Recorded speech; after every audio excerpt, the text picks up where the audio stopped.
Un étang. Il était assez grand et presque complètement envahi par les joncs. L'eau était gelée. Dans la glace transparente, Marie aperçut 2 ou 3 petits poissons qui avaient été pris et étaient morts. Tout au fond de l'eau, on voyait des touffes de plantes extraordinairement délicates. Cet endroit était désert, silencieux. Personne n'y venait jamais. Il avait gelé très fort la nuit précédente. Le soleil n'avait pas paru de toute la journée, et maintenant, bien que la nuit fût encore loin, il se remettait déjà à geler. On le voyait aux joncs de l'étang, qui se tenaient tout roides, maintenant que le froid du soir commençait à les rendre cassants, comme du verre. Elle se mit à contempler les 3 petits poissons morts, gelés, tout nacrés, et placés de telle sorte qu'ils faisaient penser à 3 fines et tranchantes lames de couteau. Le soir tomba brusquement. Les choses s'étaient durcies tout à fait sous les morsures du froid, et de tout petits flocons de neige voletaient dans le soir bleu. De Raymond de Vincent, Campagne. Attention aux consonnes simples. Dans délicate, un T. Délicat, délicate. Renégat, renégate, un T. Incarnat, incarnate, un T. Fine, un N. Féminin des adjectifs en un, IN. Divin, divine, un N.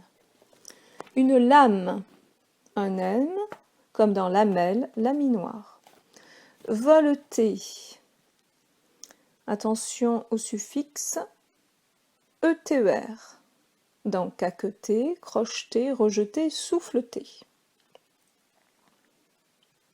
Attention aux consonnes doubles. Une touffe, 2 F, comme dans touffu, étouffé. Cassant, 2 S, comme dans cassure, discussion, percussion, secousse. Recommençait, 2 M, comme dans commencer, commencement. Attention aux lettres finales. Muette, un étang avec un G qui ne se prononce pas, comme dans sang, S-A-N-G. Un jonc, J-O-N-C, le C ne se prononce pas, comme dans tronc, ajon.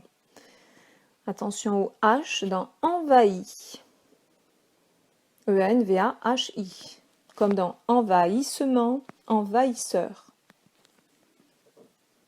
Silencieux, attention au suffixe C-I-E-U-X, comme dans audacieux, capricieux, consciencieux, gracieux, malicieux, spacieux. Attention au C de précédent et à la terminaison ENT, comme dans antécédent, ENT, excédent, ENT. Se remettez, 2 T. Le radical, c'est le verbe mettre, avec adjonction d'un préfixe re qui signifie de nouveau. Le radical se trouve dans d'autres verbes comme admettre, commettre, démettre, permettre, transmettre. Roide, R-O-I. C'est la forme archaïque de raide, R-A-I.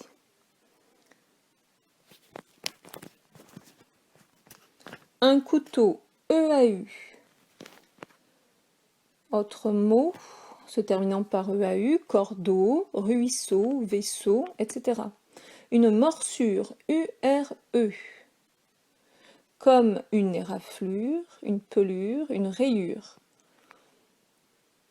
Il n'y a pas d'accent circonflexe sur le U, sauf à 2 mots. Le mot mur, M-U, accent circonflexe sur le U-R-E, et piqûre, P-I-Q-U, accent circonflexe sur le U-R-E. Attention au complément du nom des touffes de plantes, plantes au pluriel, car il y en a plusieurs. Attention aux accords de l'adjectif qualificatif. Tout d'abord, les adjectifs en fonction d'épithète.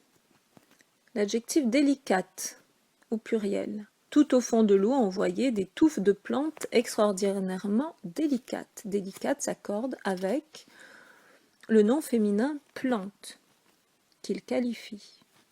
Plus loin, la série d'épithètes, elle se mit à contempler les 3 petits poissons morts, S, gelés, et S, tout nacré, et S, et placé, et S, de telle sorte qu'il faisait penser à 3, etc. Donc, mort, gelé, nacré, placé s'accorde avec le nom qu'il qualifie poisson, masculin, pluriel. Ils sont donc au masculin pluriel. Mort, M-O-R-T-S, gelé, G-E-L-E-S, nacré, N-A-C-R-E-S, placé, P-L-A-C-E-S. Les adjectifs fines et tranchantes. Dans « Il faisait penser à 3 fines et tranchantes lames de couteau ». Fines et tranchantes sont 2 adjectifs épithètes qui qualifient le nom féminin pluriel lame.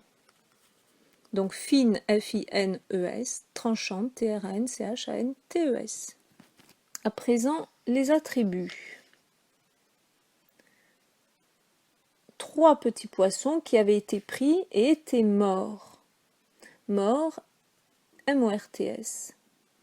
Attribut du sujet qui, pronom qui a pour antécédent le nom pluriel poisson. Donc mort, M-O-R-T-S. Roide, R-O-I-D-E-S. On le voyait au jonc de l'étang qui se tenait tout roide. Roide est donc est un adjectif en fonction attribut du sujet qui est un pronom, mis pour le nom jonc. Ce sont les joncs qui se tenaient tout roide. Donc roide, R-O-I-D-E-S. L'eau était gelée. Gelée E, puisque s'accordant avec le sujet l'eau, féminin singulier. Cassant, attribut du complément d'objet, les, pronom mis pour le nom jonc, masculin pluriel, donc cassant, C-A-2-S-A-N-T-S. Attention également à l'orthographe de tout roide, tout nacré, de tout petit flocon. Tout est ici un adverbe, donc il reste invariable. Et s'écrit T-O-U-T. Attention à l'accord du participe passé avec l'auxiliaire être. Le participe passé s'accorde en genre et en nombre. Les choses s'étaient durcies. Durci s'accorde avec les choses, donc prend la terminaison IES. Enfin, attention au verbe du premier groupe en ELé comme gelé et en ET comme voleté. Et attention au verbe en CER comme le verbe recommencer.